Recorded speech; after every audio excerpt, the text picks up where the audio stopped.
introduksi Ramadan. Mudah-mudahan kita semuanya bisa mencapai ketakwaan.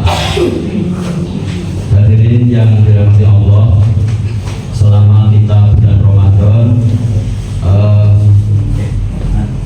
ada beberapa tingkatan orang-orang yang melaksanakan ibadah kepada Allah. Yang pertama atau tingkatan pertama yaitu tingkatan abid, yang kedua yaitu tingkatan takjir, yang ketiga tingkatan syakir. Tiga tingkatan tersebut nanti kita itu pantas yang tingkatan yang mana? Yang pertama tingkatan abid, atau dalam istilah lain tingkatan yang paling rendah, tingkatan berpetir, itu tingkatan abid, yaitu mereka ketika ada perintah dari Allah, dari Rasul, kita mungkin masih pepegahan, sholat mungkin ya bolong-bolong, atau mungkin ketika perintah puasa mungkin juga kalau istilah gaulnya ada yang mengatakan mokel, ya, puasanya tidak penuh gitu. Nah itu mereka tingkatan paling rendah, tingkatan abid. Yang kedua yaitu tingkatan takjir. Takjir itu dalam bahasa Betawi itu orang yang banyak uangnya, orang yang banyak hartanya. Tapi kalau dalam bahasa Arab dikatakan takjir itu orang bisnismen, orang pengusaha. Dalam beribadah orang tersebut yaitu sangat berhitung, hitung-hitung. Kalau ada untungnya mungkin diambil, kalau tidak ada untungnya mungkin ditinggalkan. Kalau ada maunya mungkin sangat mendekat, sangat berusaha mendekat kepada Allah. Ketika kita butuh, mungkin sebagai pelajar mungkin ingin lulus, sebagai kita manusia biasa mungkin ingin meningkat rezekinya, meningkat prestasinya, maka kita mendekat kepada Allah. Sholatnya mungkin tertib, bahkan mungkin ditambahi dengan sholat-sholat sunnahnya. Ketika malam mungkin sholat tahajud, sholat hajat, kemudian ada lagi sholat duha dilaksanakan, sedekah dilaksanakan. Tetapi setelah permintaannya, permohonannya dikabulkan, mereka sudah melupakan, atau mungkin sudah sibuk dengan kesuksesannya. Setelah itu tingkatan takjir. Terus sekarang kok sudah tidak ke masjid lagi karena mungkin sudah sibuk, tidak sempat, tidak over dan sebagainya. Itu tingkatan takjir. Yang berikutnya yaitu tingkatan syakir. Tingkatan syakir itu orang yang selalu bersyukur.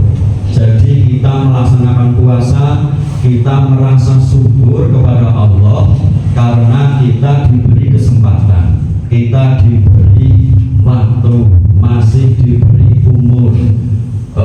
Di situ banyak sekali hikmah-hikmah yang akan didapatnya.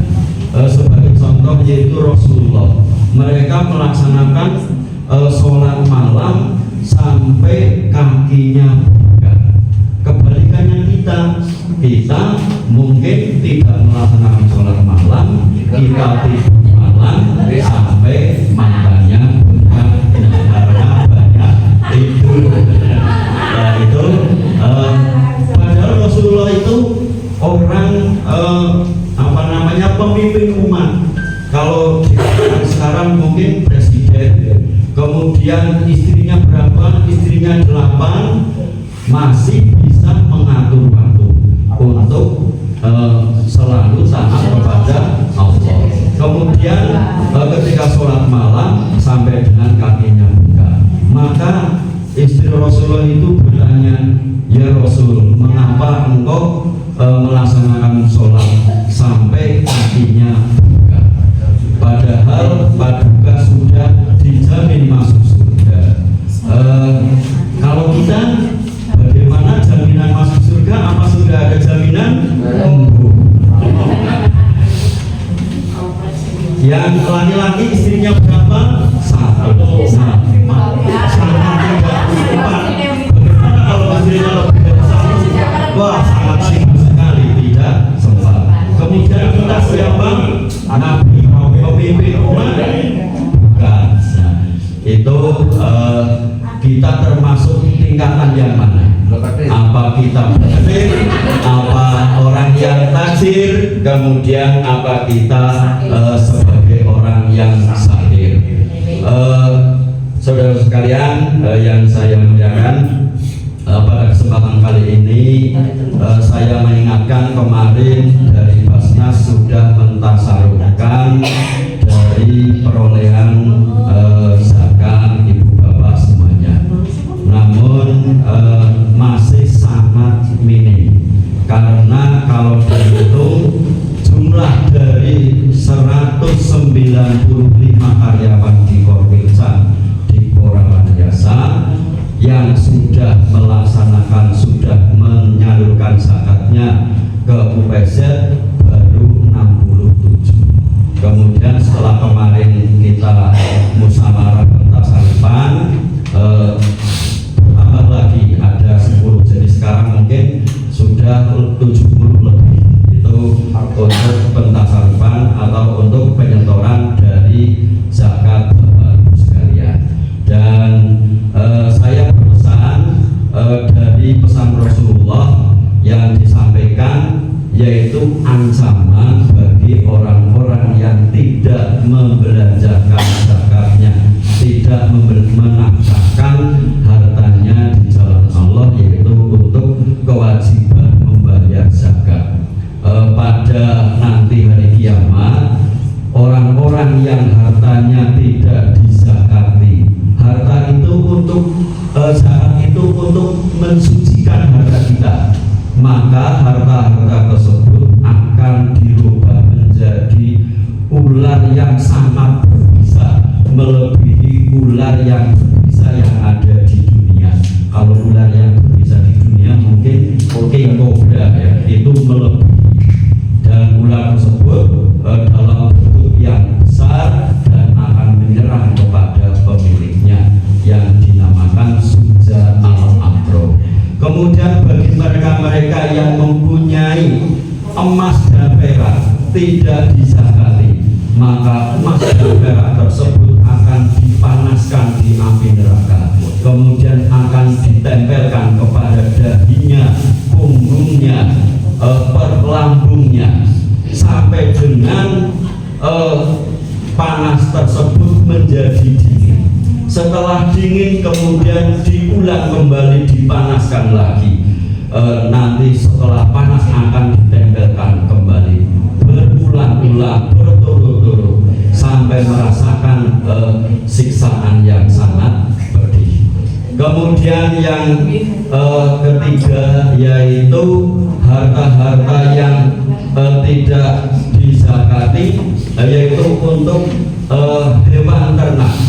Hewan ternak yang sudah mencapai nisab kemudian tidak dizakati, maka nanti pada hari kiamat hewan-hewan tersebut akan menanduk kepada pemiliknya, kemudian akan menggilas-gilas dengan kakinya. Itu keterangan dari Syekh Ali Nasif dalam tafsir hadisnya, sarah hadis Syekh Ali Nasif.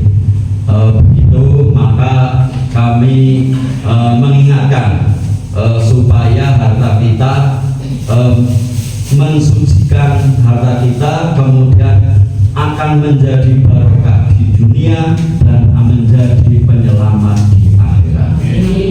Mohon disampaikan kepada teman-teman guru di pangkalan SD masing-masing, mereka menyampaikan atau membelanjakan zakat